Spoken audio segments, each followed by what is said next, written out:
I was pretty rude, which is one of my main points. As you'll learn from this lecture, the role of technology in the home started off on the wrong foot by putting the computer against the wall and having the back of the user to everybody else. And that's a main point in my presentation and my approach, that the media, including computers, technology ranging from the big screen TV to the tiny little iPods, has to have a function in the home that promotes family life and development of children. Otherwise, it doesn't belong in the home, and certainly not in the hands of children. So that's the first point. The other point I want to make is cell phones. And I'll use, again, usually at this point in a lecture, somebody says, please put your phone on vibrate. I'm not going to ask you to put the phone on vibrate. I'll let you make that decision yourself, because I want you to think about the fact that technology forces us to make decisions that we wouldn't have made before. And it's not a simple decision, because sometimes you need to be in touch with someone somewhere else. Sometimes you need to get a message. On the other hand, you don't want to be rude to your neighbors.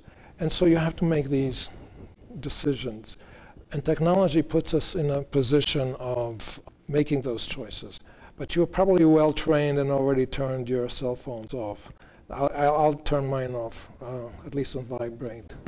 So the main point I want to make to you is, when you leave here, I'd like you to consider changing your whole mindset about the place of technology in the home and in your family. I want you to go out of here feeling that you can make technology and all of what we call now technology, and certainly it's not going to be the same in 5 and 10 years because it's moving so fast, a tool, a parenting tool, that rather than reacting to, you are proactive with, and you use it to the benefit of family life and the development of children. After over a decade of using technology in the home, there's been relative chaos, and really no one has taken a position of, let's take a broad look at this, and let's look at it from the point of view of kids who are growing up and parents who are trying to raise them, and make this a good thing, because it's here to stay, and it really can be a great thing. It's a wonderful set of tools that we have. So it's here to stay, and it's part of our lives. And it is changing faster and faster. 10 years ago, we couldn't have predicted where we'll be today. The tendency is for compactness, for everything to occur on one portable mobile device. The increase in use of television is primarily the way it's being used on these devices, not on the big screens at home. But kids and families don't change. These little darling kids sitting here in front of me are the same as other little darling kids that sat in front of me 20 years ago. And they need the same things kids have needed for centuries. And they need to feel safe, secure, and they need involved parents. And here we have a pair of involved parents and some other folks. The danger that technology presents, some of it we don't know yet. A lot of studies are coming out that are looking at the interaction of these devices and the data they interact with on the developing brain. There's definitely going to be lots of studies, and they're just starting out, but most of them have a very negative connotation to them. There are major studies that have been done this year, the Kaiser Family Foundation study and the Pew Foundation study, and they show a real explosion in the use of technology. There are groups of kids, maybe a fifth of the kids who are now 19 or so, or in that range, who spend about 132 hours a week with some form of technology, either interacting with the technology or through the technology. The number of hours per day that kids spend with technology is increasing. Studies have shown that families with technology is used heavily are less close. They have less interpersonal interactions with each other. While this doesn't suggest causality, in other words, I'm not sure that technology causes it, it may be that these families wouldn't be close anyway. The research hasn't been done yet to really tease a lot of these things out.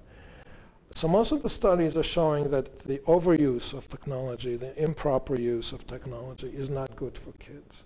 So the major danger is not the sensational danger of having kids the victims of predators who take advantage of them, molest them, or do other bad things to them. The major danger is really the more insidious, chronic danger of having kids subject to information and interaction with a machine at the expense of direct interaction face-to-face with parents and with others, and what that does to their development as people. Not only people who calculate things and who take in data, but people who must interact with other people. The major difficulty that parents have, and people always ask me, what's the biggest problems parents have? My answer to that is that they don't have the confidence that they can change things. And they don't have the means. They don't have a system of thinking about it. They underestimate that they have the home court advantage.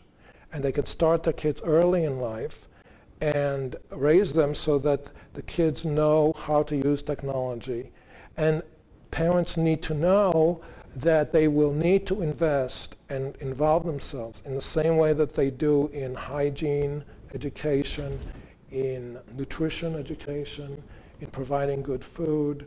They're going to have to organize the lives of their children, the technology life of their children in similar ways. But they need a system, and they need a way to think about it. So what I'm proposing is that parents really start thinking of the technology in their homes as tools for parenting, period.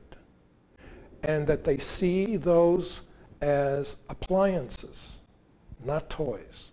Kids see everything as toys, and that's the way kids are, and that's the way they should be. But these are not toys, and they are very powerful tools. And part of raising children is to teach them how to use these tools.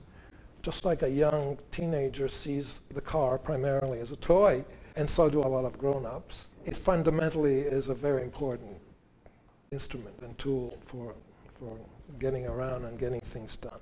The approach has been up to now to restrict, filter, block, limit time, have media-free time in a family, media-free zones. These are things that people have tried, and they have some effect.